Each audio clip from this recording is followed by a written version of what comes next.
And it's great to be working together with an organization like theirs. Next, I would like to express my appreciation and concern for folks that have been impacted by wildfires already this season, and particularly those like myself who are being impacted by the Cameron Peak Fire and others that are nearby. I appreciate that wildfire impacts produce a lot of sensitive concerns, and I'm here with you folks sharing in that concern. This topic is relevant for really anybody that lives in the state of Colorado. This agenda that I've put together for my presentation tonight, it's a pretty dense topic, frankly, the idea of defensible space and home hardening, but I'm really just going to kind of touch the surface in the way that I saw most appropriate to do so with my education experience, background, and so on. My organization, the Colorado State Forest Service, their mission is to achieve stewardship of Colorado's diverse forest environments for the benefit of present and future generations. That entails a lot of work. We, again, are a statewide organization. As I mentioned earlier, we're a service and outreach agency of CSU and are housed within the Warner College of Natural Resources. We are non-regulatory. Our primary responsibility is to provide landowners with professional forestry assistance and general outreach. And we really work to incentivize land management, particularly forest management. We're also the lead state agency in Colorado for providing wildfire mitigation expertise and related assistance for the same private landowners. But we also work with many local, state, and federal partners to inform and educate the public in general, residents and visitors and so on, but also to manage land and related funding for those purposes. We have 17 field offices throughout the state, as you can see on our map here, and our agency is organized into areas, essentially quadrants. And we are headquartered at the Foothills campus of Colorado State University. This slide is really a snapshot of me as a professional, if you will. And just wanted to share briefly that I was born and raised in Illinois. I'm not a Colorado native. Thank you for having me here. It's a great place to live and work and play. But I got a bachelor's degree in natural resources and environmental sciences in Illinois. And after I graduated, I moved to Northern Arizona, where I worked with a conservation corps, an AmeriCorps program, where I learned to run chainsaws and really started getting immersed in the concepts of wildfire and forest ecology. I then started working with a local fire department just south of Flagstaff in Arizona, primarily as a fuels crew member and also an engine crew member. And that's when I began my wildfire career in 2003. I then moved to Western North Carolina, where I did tree care work for a time and continued to use chainsaws on a very regular basis. And then I moved to Colorado in 2007, where I worked with the Canyon Lakes Ranger District of the Roosevelt National Forest. And then I transitioned over to working actually with Colorado State Forest Service, doing primary fire. In 2012, I moved to the Division of Fire Prevention and Control. And then a couple of years ago, I've returned to the State Forest Service, in which I currently hold the position, as Mari said, of the Wildfire Mitigation Program Specialist. Thanks also go out to Tony Chang for providing an excellent presentation prior to mine. I just wanted to throw this slide up just like Tony did to ensure that everybody that is present only for this presentation, whether or not you're present or available for Tony's, witnessed his. There's a couple more coming up in the next few weeks, as again, this is a series. So please tune in, but if you don't, I do anticipate the other two to be recorded as well. So whether or not, again, you were involved in Tony Chang's presentation last week in person, or if you viewed it after the fact, Tony did an excellent job, as he always does, with his presentations related to forestry and fire. But it is imperative for me to rehash a few of the topics that Tony covered, because they really are fundamental to the topic that I need to deliver to you folks this evening. Some fundamentals when it comes to fire. So at the most basic level, the variables required for fire to exist in any conditions are fuel, heat, and oxygen. Really going to kind of leave it there for that slide. But moving on to fire behavior. In a basic sense, this, as Tony mentioned in his presentation there, maybe you're a lot of firefighters that have something along these lines tattooed on their bodies. I don't, but it was something critically important for me as a wildland firefighter, past and present, to recognize. If we don't understand and appreciate how these variables interact, we cannot recognize how fire will behave, nor anticipate how it will in the future. So topography, just very briefly, is essentially the lay of the land, the aspect of the fuels that are burning, drainages, slope, etc. Weather is pretty much self-explanatory. It's something that we've certainly been dealing with today. It's been problematic with the Cameron Peak fire burning not far from Fort Collins, where I'm broadcasting to you all. But obvious things, rain, general moisture, relative humidity, and winds are very, very prominent. And then the final variable here is fuel. And fuel, I have some slides coming up about why it's so terribly important, and that's what I'm going to carry on about for a while. And the reason that I put it here at the base of the triangle is because it really is truly fundamental to what we're going to be discussing tonight. It's the only variable that dictates fire behavior that any of us can realistically control. It is undoubtedly fundamental to understanding how to manage fire, as I had mentioned just a moment ago, but it's also fundamental to understanding how to prevent any damage or loss to our values at risk. And this is the first time that you'll see this quote from Dr. Jack Cohen, who I'll give a minor introduction to in just a moment. But this can be considered not only for any kind of wildland fuel, but also for any of our values at risk. If it does not ignite, it does not burn. Expanding more on fuels in the mind of the wildland firefighter, or any kind of firefighter for that matter, there are all sorts of different ways that we have been taught to subdivide categories of fuels, how to define them, explain them, talk about complexes, activity fuels, natural fuels, this, that, and the other. This publication that I have over here on the side of your screen is no longer in print, but it was considered kind of gospel for me when I was younger, even though it predated my entrance into wildland fire by some time. But it did a tremendous job of conveying these fuel concepts, and that's why I added an addition from one of the sections down there at the bottom. Did a great job of explaining them in different parts of the country, which is particularly important if you were a national resource that could be sent to other parts of the country.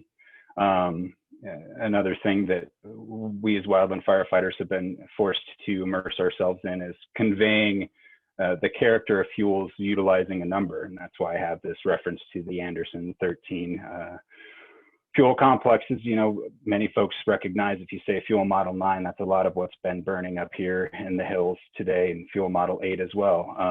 But something that we all have been understanding for some time is that we can't only think of natural fuels as fuel in wildfires, but we also have to consider structures as potential fuel. When we're considering how homes or any other values ignite, it is critical for anybody wanting to study the subject to understand that embers or firebrands are the leading cause of home ignition. And this is an idea that is somewhat counterintuitive. The thought that, you know, something the size of a dime or smaller can, in theory, ignite and burn down anything of enormous value. But it's something that we all have to really come to fully recognize and appreciate. Embers are windborne. They can, in theory, travel very, very long distances. They cause tremendous problems for wildland firefighters, and most certainly for homeowners. Again, they're the most common and, frankly, have to be considered the least predictable means of igniting a home or a structure. It's our area of greatest vulnerability when we're considering these different causes. Surface fire is the next leading cause, you would say, of structure loss. And I was frankly very surprised by a fire that I worked on in Boulder County almost 10 years ago. Some of the homes in the areas where I was working most certainly were not ignited by embers. They were ignited by surface fire, and it was something that I had never witnessed before. I'm only going to touch briefly on this additional cause of home ignition, radiant heat, but it is something that cannot be neglected. We have seen a lot of recent fires, particularly in the state of California, that where we've seen urban conflagrations like you see in this image here. When we talk about radiant heat being a potential means of igniting homes, that can be caused by adjacent ground fire, which is one of the reasons we need to discuss defensible space and address that topic this evening. But as you see in this image here, radiant heat is the means by which structure-to-structure ignitions can occur when wildfires do enter into dense communities. So although it was not, excuse me, in the title of the presentation this evening, I find it critical to convey this concept of the home ignition zone. I hope some of you have heard of it. If this is the first time that you've heard of it, I hope that it's not the last, and I hope anytime that you have conversations with others about this topic, that you do consider utilizing this phrase. This is what the home ignition zone is. It's really the home and everything surrounding it, whether it's natural or built, man-made. These are really the two primary determinants of home ignition, what were in the title of the presentation for this evening. Structure ignitability, whether or not that home is capable of being ignited by any means of heat transfer, and defensible space. So home hardening is really just a means of talking about addressing or reducing structural ignitability. So you may see them as interchangeable phrases, but I hope that's clear to everybody participating. Excuse me for a moment.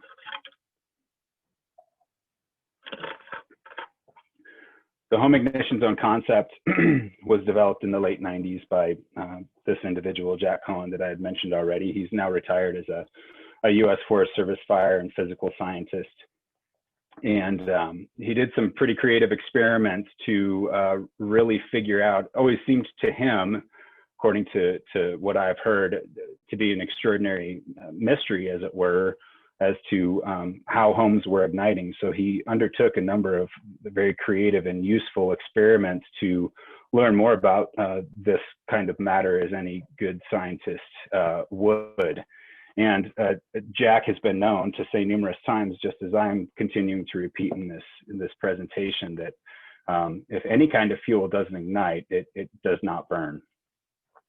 A lot of Jack's findings have been consistently reinforced by other experiments that he has undertaken, computer models, and surprisingly large number of post-fire studies that have been executed across the country, oftentimes with Jack as a lead. Here's some imagery to kind of share in conveying these concepts that we certainly dig into as we carry on with the presentation. But the idea of defensible space having modified or altered vegetation around a structure, and then the home hardening, the making non-ignitable any kind of structure or value at hand of concern.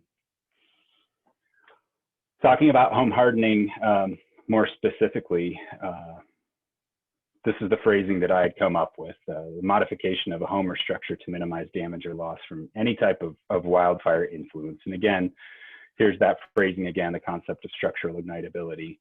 The idea in essence is to adjust a home so that it is impenetrable, hardened, not soft. Neither embers nor surface fire nor radiant heat can get any of the parts of any structure to the point of ignition.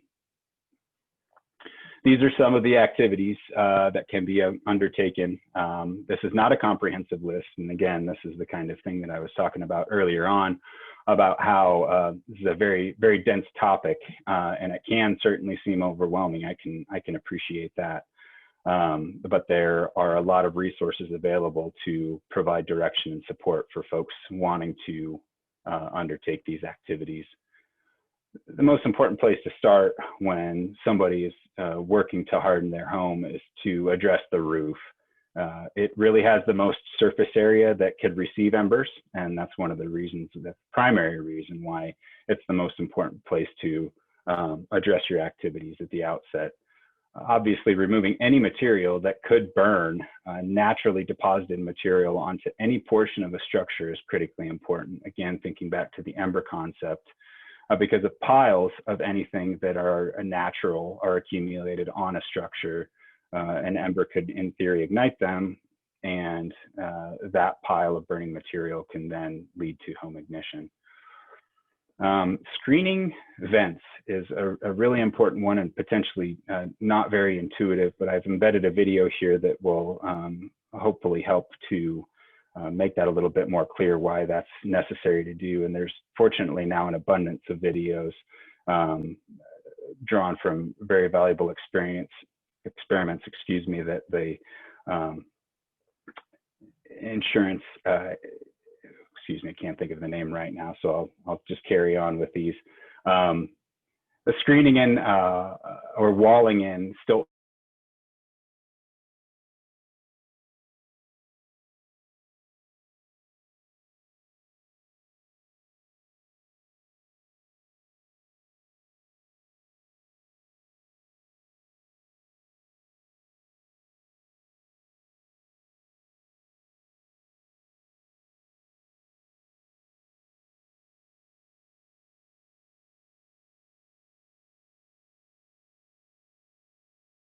the top items that are important for homeowners to address.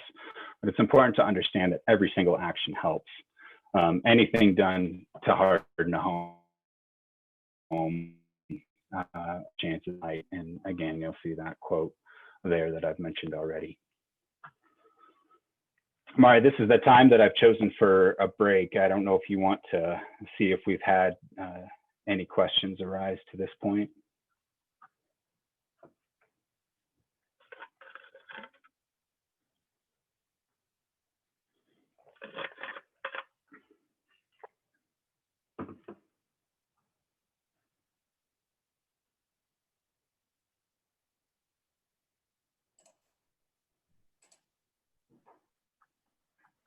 Daniel, it's Karen. I'm not seeing any questions in the chat unless Mari's seeing them at her end. I'm guessing if you don't see them, Karen, then they're likely not there. Okay. So I'll just go ahead and carry on. Perfect. Thank you. Yeah, you bet. Moving on to defensible space. A lot of you have likely heard about this concept in the past, whether or not you've lived in Colorado or Western State or any location for that matter. But what defensible space, commonly referred to as D space by practitioners, is it's an area surrounding the home where fuels have been modified to reduce the fire behavior or intensity. It's generally up to 100 feet, and sometimes it's prescribed that it extends farther away from the home when there are steeper slopes nearby. So, you know, put simply, this is a pretty good image conveying some of that. Don't only look at the trees that have been removed up here, but please do recognize that a significant amount of the timber litter adjacent to this home has been raked up and removed. Again, thinking back to the possibility of ember ignition, that's a really important thing to recognize. When we talk about reducing fire behavior and intensity, it's very important, again, to think back to this spotting concept, the idea of ember production. When we have fewer fuels adjacent to a home, there is less likelihood that there are materials there that can receive fire and have that fire be propagated closer and closer to a structure at risk. At the same time, from, again, a firefighter's perspective, or even from any perspective, the less fuel we have adjacent to this home, the fewer spots that could be produced nearby when a fire is interacting with these fuels and then conveyed over to the structure of the value at risk. The next point here, the next valuable thing to consider when it comes to reducing any fire behavior when a fire would be impacting adjacent to a property of any sort, is that there is less overall heat impact. Again, remember that radiant heat that travels through the air, kind of heat that you feel when you're sitting adjacent to a campfire, can ignite a structure. So reducing the amount of fuel available there that could convey that heat to the structure is another important concept to appreciate. Without any fuel directly adjacent to the home, there's no way that continuous fire would be able to travel from an area near the home directly adjacent to it and then light the structure via what we consider convective heat or even the radiant heat as well. And then there is, in fact, greater opportunity, of course, for direct engagement success of any firefighting resources that may be present. It's very important for me to convey, not only from the perspective of a wildland firefighter, but from others as well. There's no real way that we can ensure 100% of the time that a firefighting resource will be present at a structure or a home when a fire occurs there. I've heard numerous times in the past that this idea of defensible space is meant to convey that idea.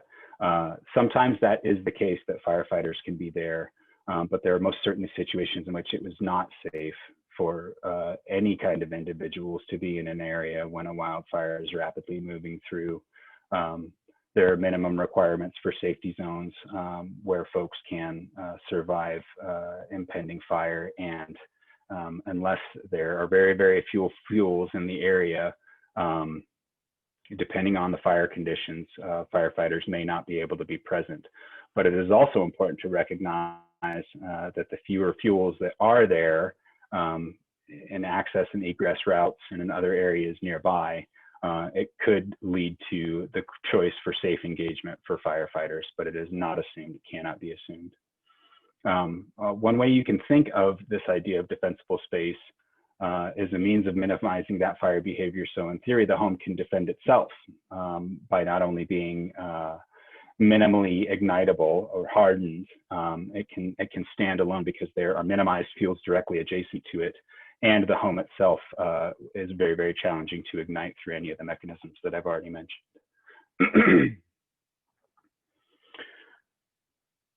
So the root purpose of creating defensible space is to do essentially the same thing that wildland firefighters do, and our job is oftentimes glorified, but it's actually generally pretty simplistic.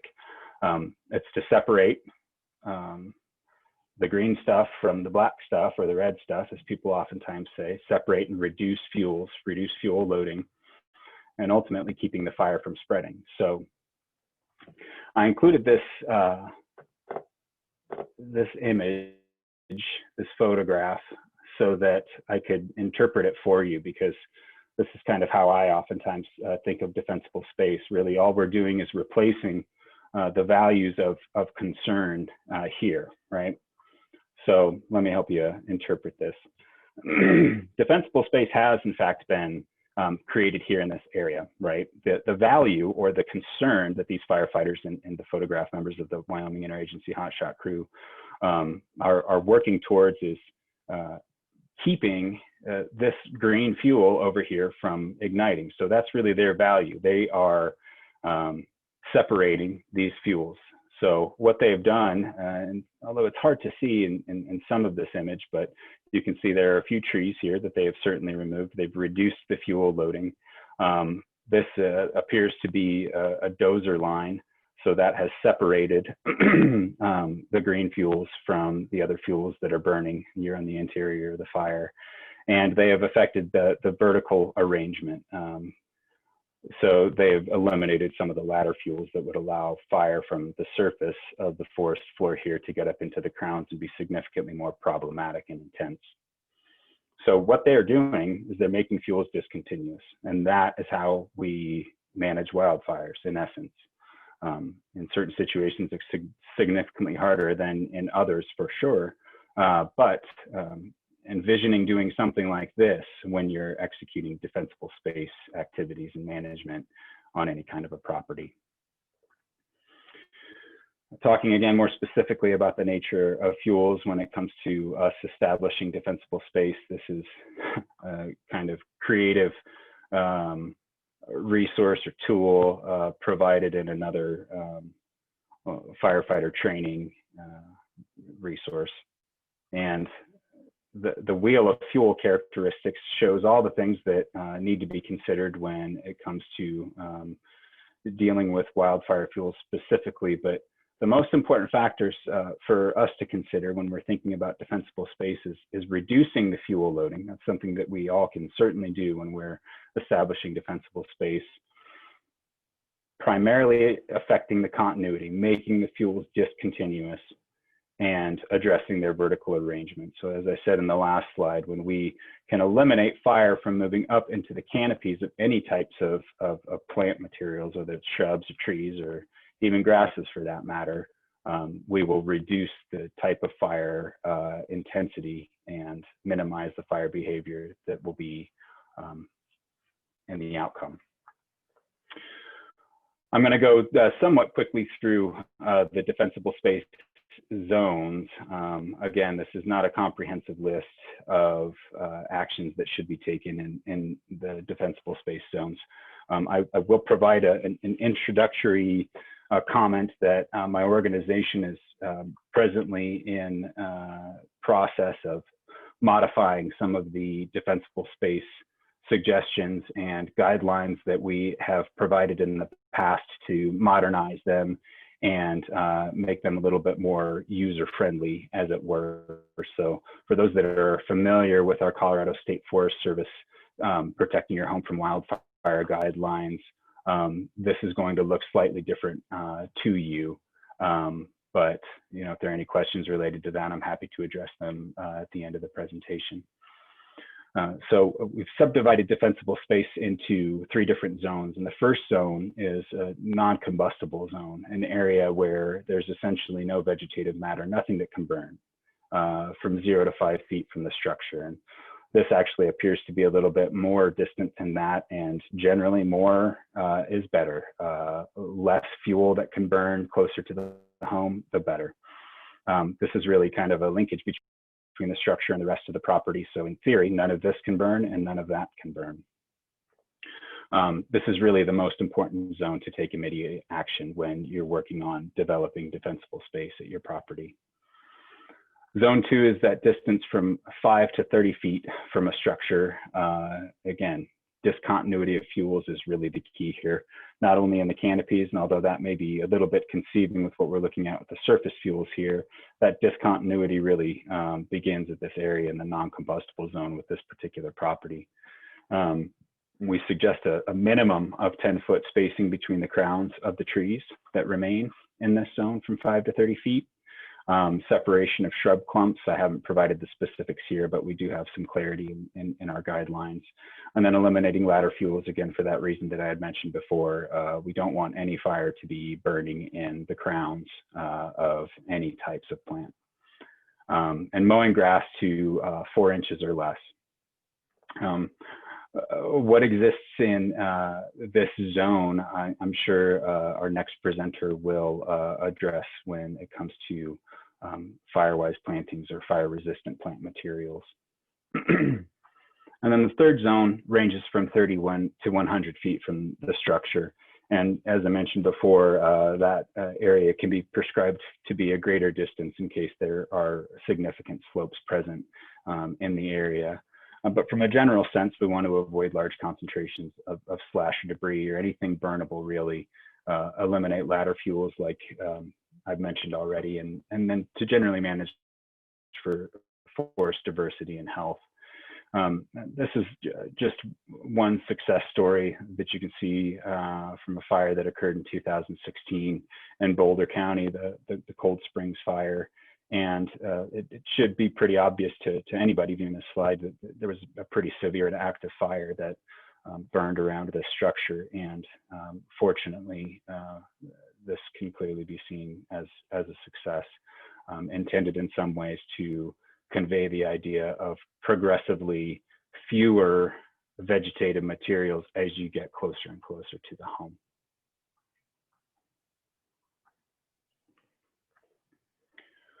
So hopefully there's no technological issues when I push this video. It's less than a minute, so stand by with me.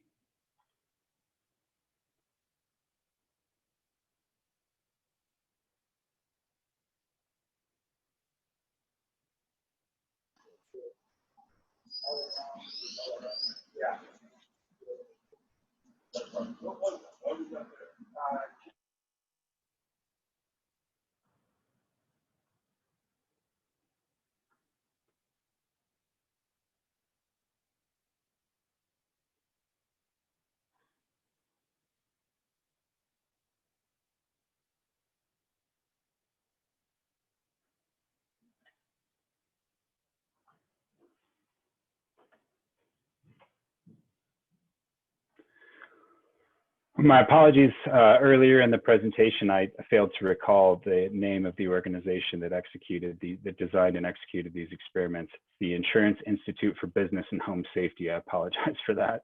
We're very fortunate these days actually to have the caliber and capacity to create scientific experiments like the one that you just saw. It's, you know, it has to be appreciated that there are variables put into place there that most certainly is not truly a replicate of an outdoor environment, but of course it's meant to convey the idea that the flammability of materials that make up a home and the materials that are directly adjacent to that structure are really what will dictate whether or not that home will ignite and therefore burn. So I've covered a fairly large amount of material, and you know, it really is only kind of scratching the surface to an extent, but we can't only in 1 hour address every specific prescription that could be provided. And it's also very important to understand that you know, from a statewide level, there's such a broad geography, such a broad amount of fuels and topography and so on that exist in our state, but there are certainly a lot of commonalities when it comes to actions that can be taken for folks that want to address their home ignition zones. So y'all may have seen that a wide variety of the images that I've put to use in this presentation have been sourced by Fire Adapted Colorado and Boulder County Wildfire Partners, and this is one of the cutest in existence. So thanks again to them as partners for being able to generously provide a large number of these really valuable images that help to convey a lot of these important concepts.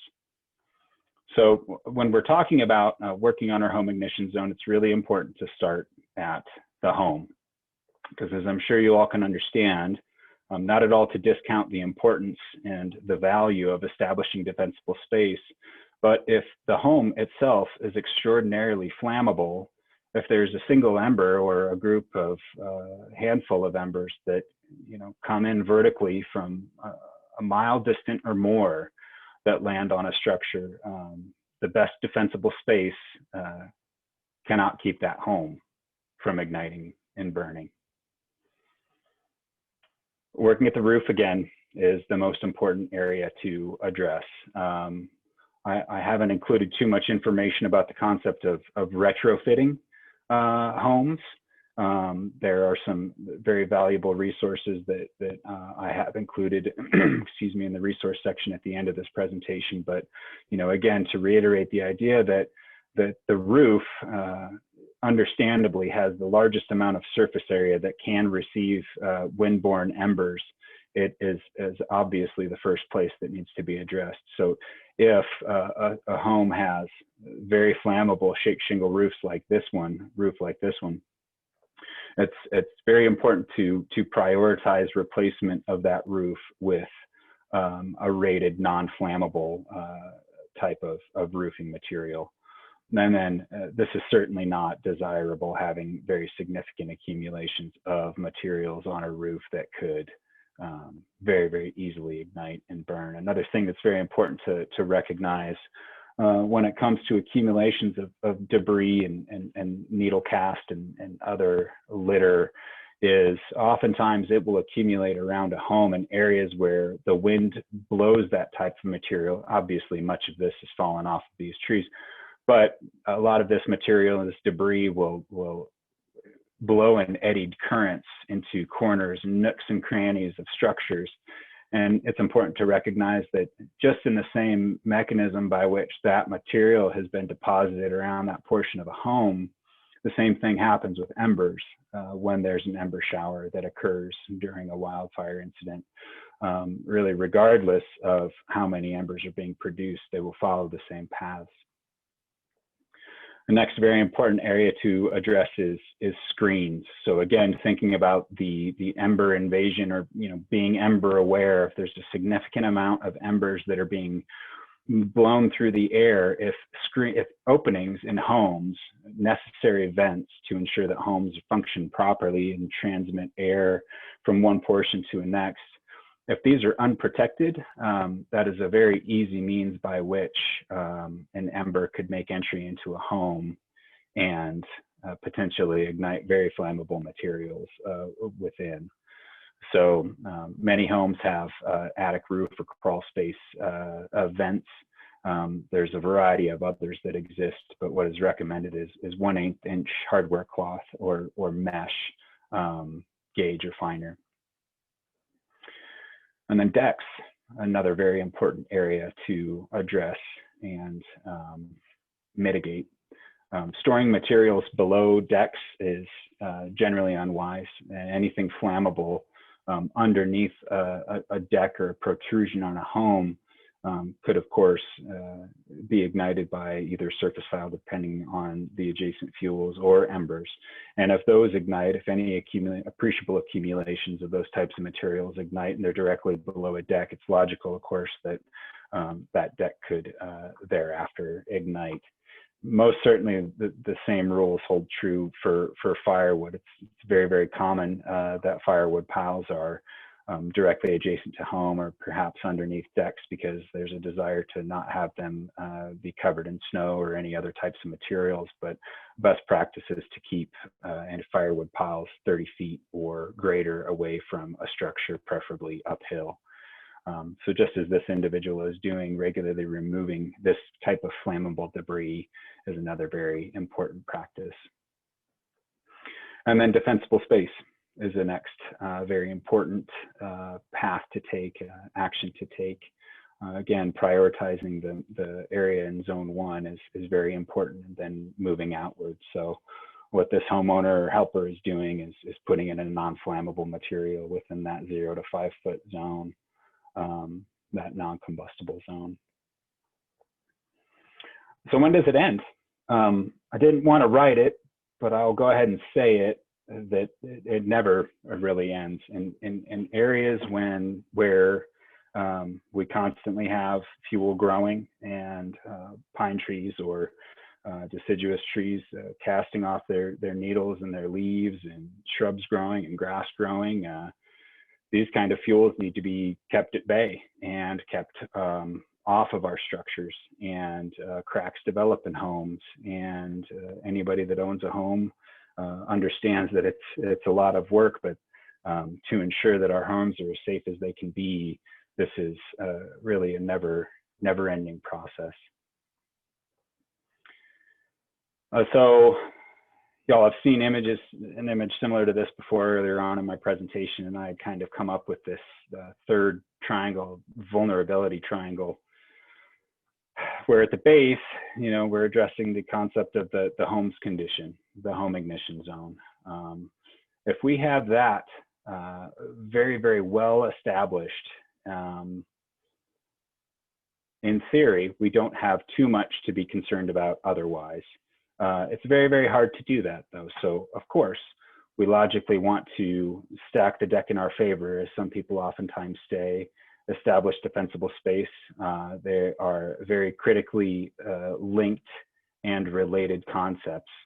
But the other thing not being fully addressed in what I've mentioned so far is the types of fire conditions or interactions. So extreme fire conditions with extraordinarily dry fuels and very, very high winds. That doesn't really change the fundamental concepts behind either of these, really. Nor does the idea of having firefighters there. You know, we don't know for sure whether or not firefighters will be able to be at any structure when fire does impact it. So this really is the great unknown when it comes to this triangle. But the response to that is, if we really address thoroughly the ideas of our home condition, our home ignition zone, the condition of the property itself, and the defensible space surrounding it, in theory, our property should be defendable, be able to withstand intense fire nearby.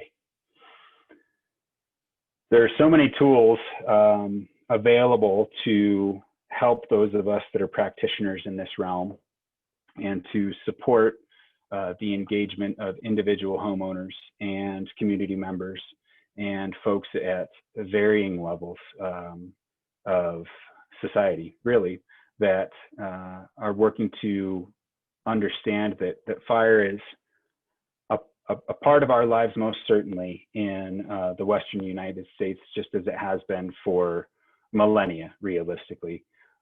Fire has certainly impacted every part of the United States of America, and it will certainly continue to do so. So the Fire Adapted Communities Learning Network has helped to establish this, what I consider to be really an invaluable tool meant to convey the concept of this framework for living better with fire. And the reason why I share this whole idea, believe me, I'm not going to cover every point contained within this this graphic here, but I do share it with you to just let everybody understand that some of these actions that we've discussed this evening are just a small part of a greater whole.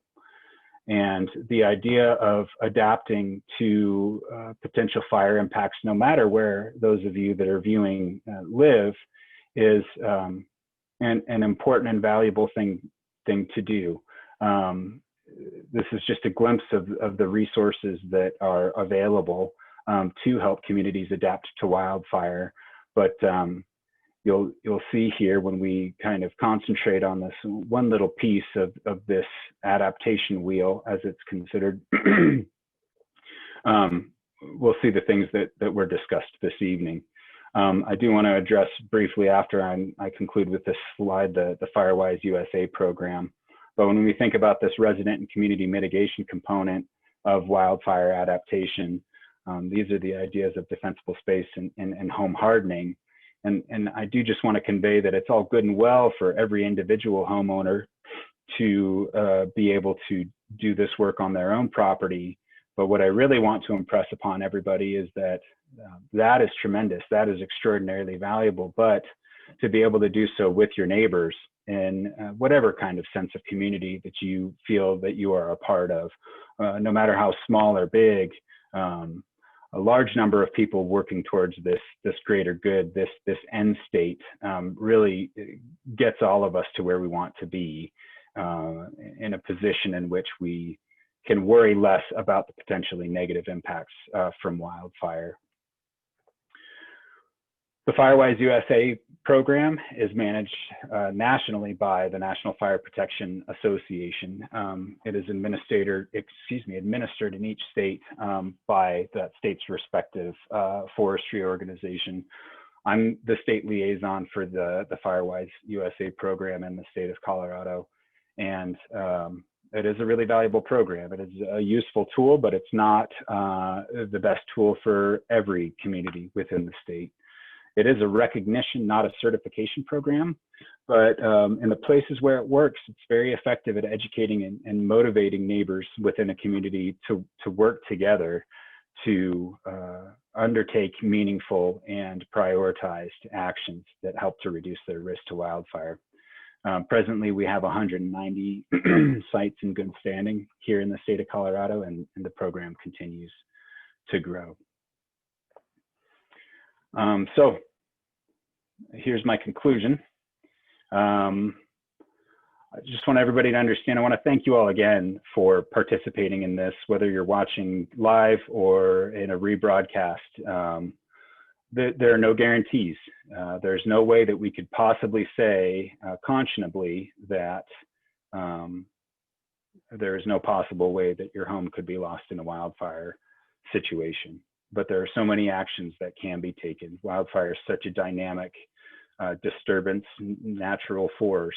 There's really no way that we can say with absolute certainty that a property couldn't be lost in any particular wildfire instance. We don't know exactly what our future climate will hold, but it's quite probable, that the kinds of conditions that we'll be dealing with in the future will contribute to potentially longer fire seasons, as the trends have indicated in the past, and the kinds of fires that we will be experiencing in the future could be more frequent and intense. So that's something that we do need to prepare for and to be willing and prepared to adapt to. There's a lot of independence guidance and general resources that are valuable and available to any individual homeowner. I do want to make it clear that there's really no substitute for a site visit performed by a specialist, an individual that is very keenly aware of the intricacies of wildfire mitigation, that can really dig deep into a lot of the concepts that I've delivered to you folks tonight, because as I said, it's really just a scratching of the surface. And in Colorado specifically, there's such a wide array of resources available from one corner of the state to the next. It's most common that local fire department resources will be able to provide these types of site visits. There are other wide variety of nonprofit organizations that are able to do so in certain locales. The Colorado State Forest Service will do the best that it can to provide these services when they are able to, if they're not resources otherwise able to do so. But if any homeowners, landowners are interested in having somebody come out to their property to have a closer look, arrangements can be made. To conclude, our knowledge base on these topics is significant, and frankly, it's growing every day. So that really is in our favor. There are actions that every homeowner can take to improve wildfire outcomes, but the important thing to understand is the sooner these actions can be taken, the better, particularly considering what I had mentioned about the unknowns about our future climate and fire conditions. Everybody has a responsibility to take some action, and we as a service and outreach organization are happy to help in any way that we can.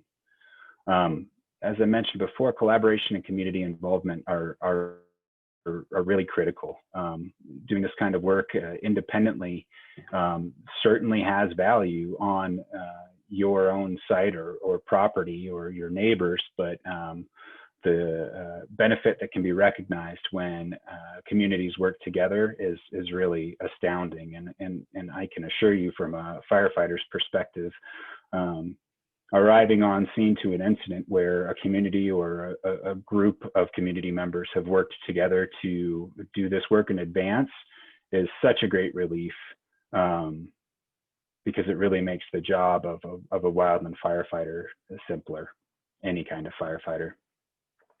Resources are abundant and help is available. These are some of the resources that I had mentioned. I'm not going to go very specifically into these. This is by far not comprehensive. I could have added numerous additional pages, but these are a select few that are certainly relevant, and they will be accessible to folks after the presentation is over. And with that, I will close it out and ask if there are any questions. Thank you all for your time and attention. I appreciate you being here. Great, thanks, Daniel. That was super informative. Let me get the questions. And Lance, Daniel's email is actually on this last slide. So that was one of the questions. And I think at the very end, we'll put our emails again so that you all can access those. But now I'm gonna get right into the questions because we do have several. The first one is, you talked a lot about defensible space in forested areas. Do you have any guidelines for more grassland areas? Yeah, one of our recommendations for that zone 2, that 5 to 30 foot zone, is to ensure that grasses are mowed to 4 inches or below. So if it's exclusively grasses, regular and consistent mowing are certainly valuable. It's very important to understand that grasses certainly can produce embers.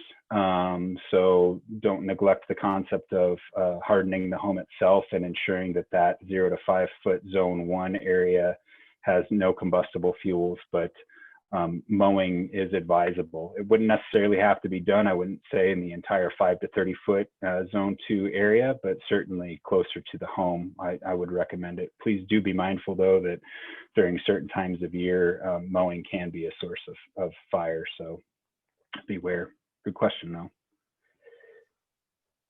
The next question is from someone that heard that aspen groves hold a lot of water and that they would help protect a cabin during a fire. Is that true? It can be. It depends on the antecedent weather conditions. If there's an extreme drought in place, I've heard reports going back to around, I guess it was 2012. I think that's when the West Fork complex occurred. Outside of Del Norte and other areas in there, that region of the state where some of the drought conditions were frankly quite concerning, and areas where fire managers anticipated aspen groves to hold fire weren't doing so as effectively as they had originally thought. In general, though, aspen patches with standing water or without are generally less flammable than proximate fuels like the spruce fir that you see in this image on the screen.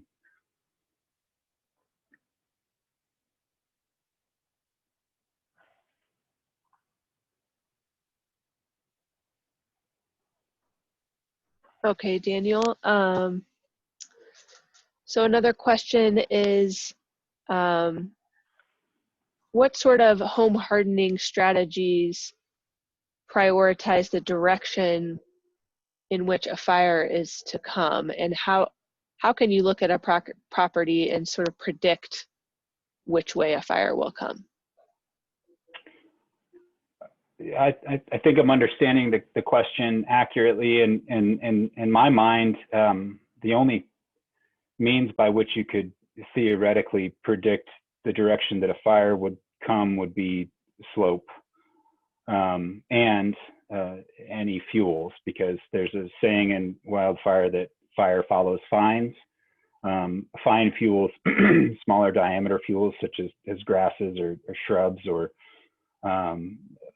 materials like that are smaller in size,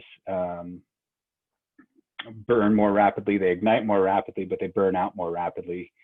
The rates of spread in those types of fuels are significantly higher than larger diameter fuels, but slope accelerates the speed at which a fire will burn, but realistically, there's no true way to predict exactly where a fire will come from.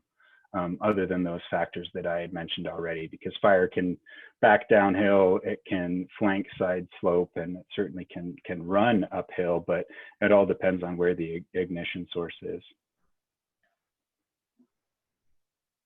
Great, Daniel. The next one is, for those of us who live in areas that are heavily forested, other than mitigate and harden our homes on our property, what else can we do? Basically, if a whole community isn't on board to do mitigation, what else can be done? And I often get that question. I feel like that's a really good one.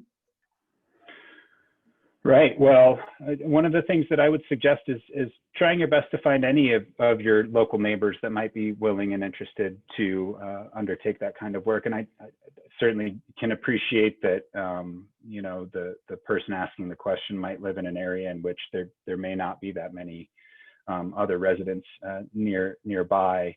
But depending upon what the land ownership is like nearby, excuse me, other things that can be done is once your property is to a point in which you feel comfortable with your home being hardened and having sufficient defensible space and the types of fuels and topography that your home is in specifically, is to reach out to other folks that are around you, not necessarily your neighbors, but if there is federal property nearby, or other inholdings that may be managed by a county organization or otherwise.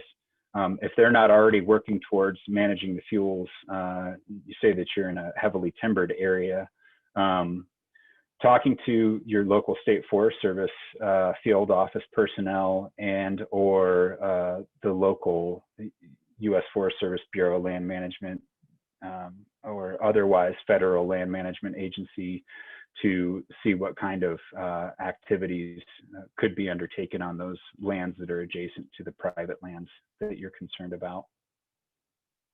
I hope that's it. Is that along the lines of how you provide responses, Mari? If I'm understanding the question right? Yeah, definitely. You know, trying to get your community involved is really the best thing you can do. Yeah, to just kind of piggyback on that, Mari, if it's worthwhile, you know, for the Firewise program, the minimum number of dwelling units required for site recognition is 8. So if you can find 8 neighbors that are inclined within a reasonable geography, localized area, you could join together with them and follow the steps to become a recognized Firewise community, but without the ability to, you know, go back and forth on the specific question. I think I better leave it there. Great. And then another question that has come up a few times is you mentioned having someone come out and doing sort of an assessment on your home and property. Do you have recommendations for who does that? My first advice is to go to the local fire protection district, the local fire agency, whoever that may be.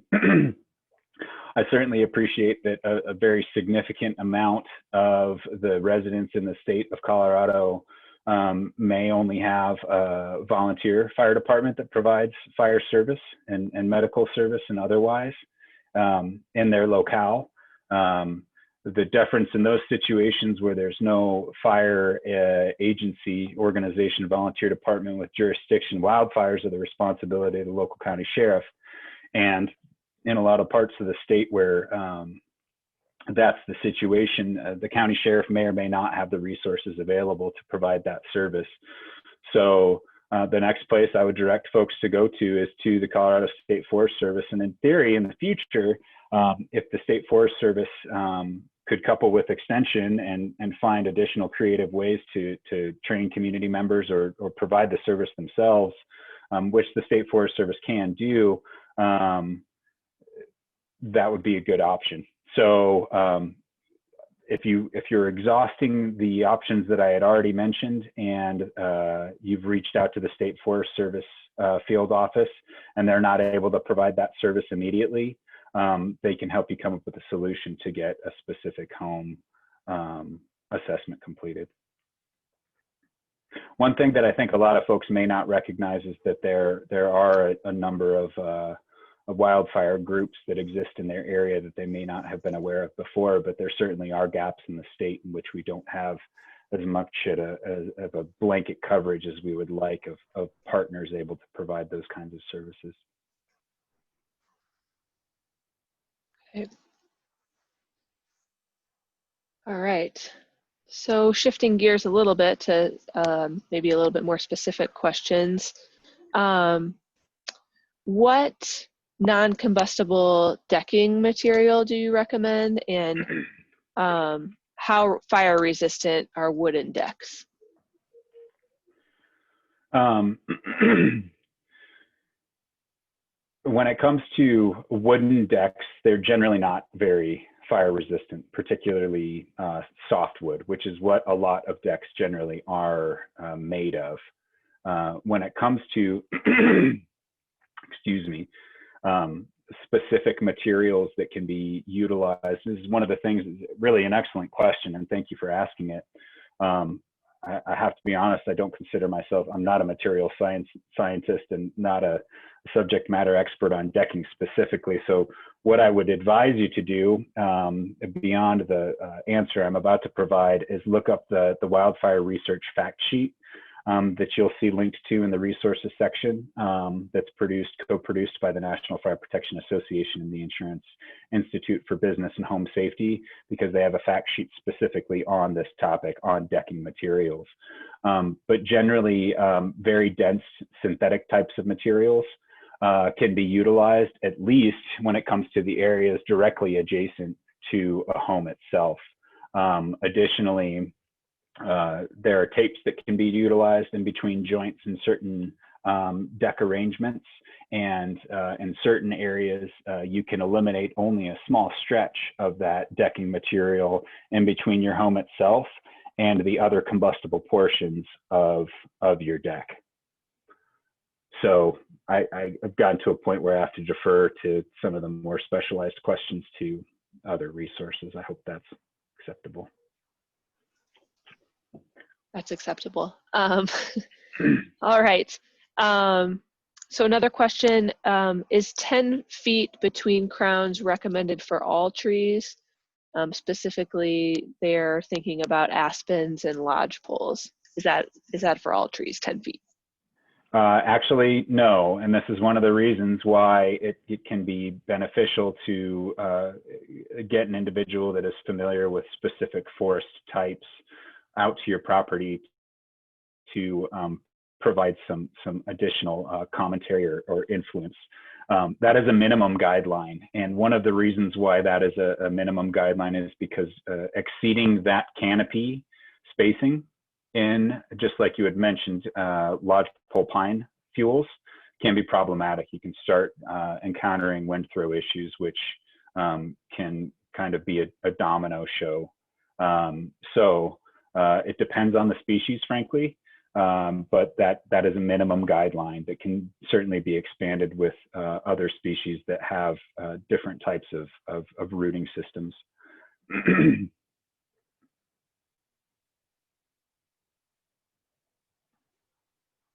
Okay, another question, and you touched on this a little bit, but what do you kind of foresee in the future with climate change and fire? What does that look like, and how should we be preparing for climate change? That's a really big one, and I don't remember if Tony was asked that directly, but there's a lot of avenues that could be taken in response to that. But as I mentioned towards the end of my presentation, the concept that we've been trying to convey for some time, that fires is something that will never be going away, and perhaps maybe on the increase. Just being prepared to be resilient, understanding that these impacts from wildfire, some negative, but oftentimes, some positive, but oftentimes negative in a very broad sense, may be becoming more frequent. So realistically, some of the best things that anybody can do is to make sure you're prepared in case your home is evacuated, to make sure that you have a go bag, to make sure that you have a plan of additional contacts and the ability to have multiple means of evacuating your home. With that said, though, you know, if fire does turn out to be more frequent, I mean, there's all means of speculation that we could do about what types of vegetation will come in after the fact. But in most places, you know, time will just have to tell how things go. Yeah, I think that I was chatting with the person that asked that question, and I feel like that might be an interesting one, you know, for an entire presentation. I mean, that's certainly a topic in and of itself. So yeah, and you know, Mara, I have some ideas. I actually just witnessed a presentation on a similar subject. So yeah, certainly we can go back and forth with that and consider brainstorming for an address of that for a future presentation. That would be beneficial. I know it's on a lot of people's minds for sure. yeah, yeah.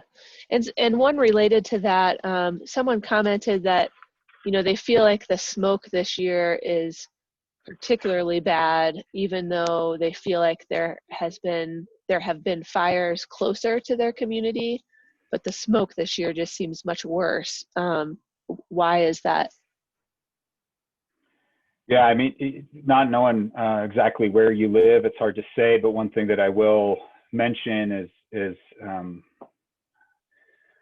the fires that occurred in early September. There was a string of fires that, well, there were ignitions that occurred all throughout August and September, and even some of those fires are still burning now along our western seaboard, particularly in California, Oregon, and Washington, that were tremendous in scope and volume of smoke produced.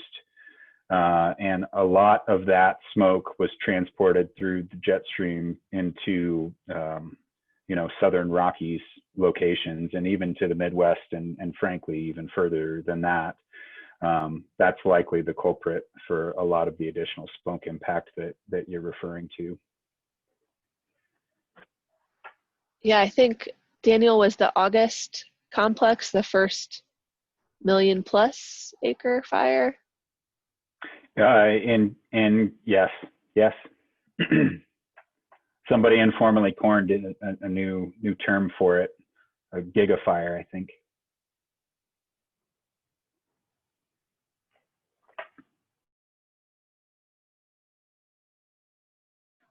Okay, there's a couple more here. There's been a couple questions about roofing materials. Are shingles higher grade than metal? Do tiles make for good roofing? What's sort of the recommendation there? Yeah, clay tiles can certainly be a good roofing material. One of the concerns with tile roofing is that bird stops or other materials at the end of that tiling pattern needs to be plugged effectively, because that can be an entry point for embers. But yes, clay tiles or other tile materials are generally considered non-combustible, and combustible, and can be an excellent roofing material. I would say if the choice existed between metallic or asphalt shingle roofing material, I would suggest going the metallic route if cost were not an option, because to the best of my knowledge, it lasts a significantly longer time as a roofing material and is not as prone to failure depending on the quality of the installation.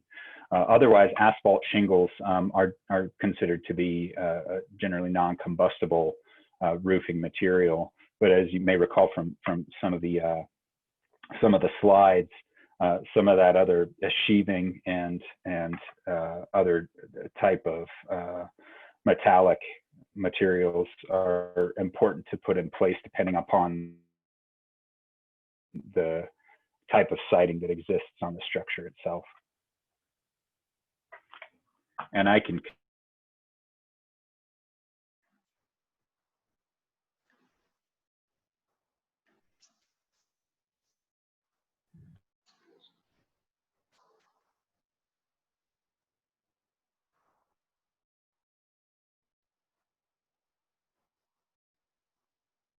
Okay, Daniel, can you still hear me? Okay, good. Having a few internet issues here, but I do have one more question here. Are there specific areas or communities in Colorado that are doing well with fire mitigation, home hardening, etc., that you have seen?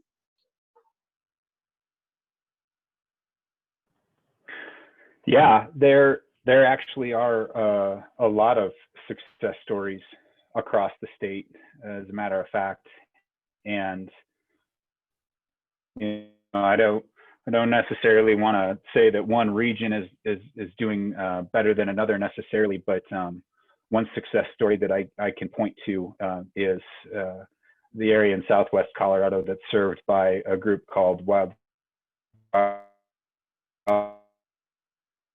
a nonprofit organization that went under the name previously of Firewise to Southwest Colorado. And I can't recall the date of their inception, but they, as a local group, have been doing a very effective job of filling a gap, as it were, in services, and doing a very effective job of informing a lot of the local residents and supporting them in their move towards fire adaptation. That's just one among many groups that have done a really good job of working in a local. That is really valuable to know is I've heard very consistently that a lot of folks are concerned that when they have to when they're working towards putting in defensible space, that it's a requirement of clear cutting an area. And I hope that I've resolved some of that concern, because that's certainly not the case. Again, it comes down to eliminating the fuel continuity. But whenever there's an area where a demonstration site can be established within a local community, that's a really great trigger for other folks to come to the recognition that reducing their fuels can usually look very, very good, depending upon what the local fuels are like. Outcomes for local wildlife and so on, the view sheds, and the list goes on. Great. Well, I think that's all of our questions for tonight. Daniel, I really appreciate your presentation. I think you answered a lot of people's questions. I'm getting a lot of positive feedback in the chat. So thank you for this presentation. And again, it is being recorded, and Daniel's willing to share his slides so you all can view this again as a reference. But thank you again, Daniel. And I hope that everyone will join us again next Wednesday for Irene's presentation on fire-resistant landscaping. It goes nicely with a lot of what Daniel sort of laid the groundwork for. So we hope to see you next Wednesday for that presentation. And if you do have any additional questions that come up after, feel free to reach out to me. My email address is it's next to my name, and Daniel's is down below as well. So thank you all for attending.